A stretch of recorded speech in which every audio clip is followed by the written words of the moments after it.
So in today's video, we're actually going to cover more of a quality of life improvement, as now Redshift inside of ZBrush allows for the lighting information to be updated directly to the model without having to actually be rendered. So as you can see here, I have this scene that I've currently rendered, and let's say I would like to change the light information.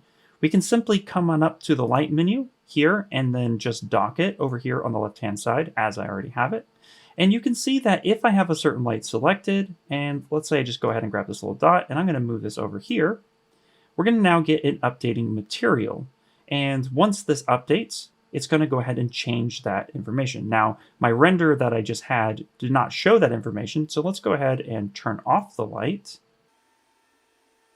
And by clicking that, now you could see that ZBrush did a handshake with Redshift, which is always active in the background, and it turned off that light and updated directly to the model. And what's really good about this is, just like in a BPR render, ZBrush for Redshift, you want to be able to see what is going on with your light information. And so therefore, by turning on and off these lights, this will actually update the model in real time, so you can go ahead and get that light information happening so you can see what your render should look like.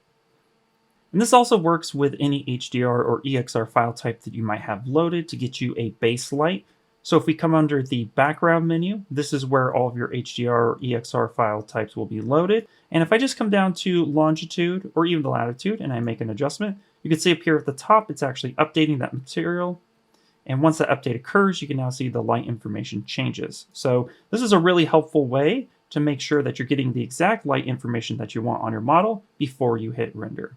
And as a quick honorable mention, when you are playing with your renders and you're trying to find the nice light information that you would like, and even material settings, if you come up here to the render menu, and let's just dock this on the left-hand side, there is a feature called Render Recall, and what this will do is this will reset your light and material settings that you had previously set before when you hit render, and this way you can come back, hit render again, and this will actually update to a previous setting that you had once before.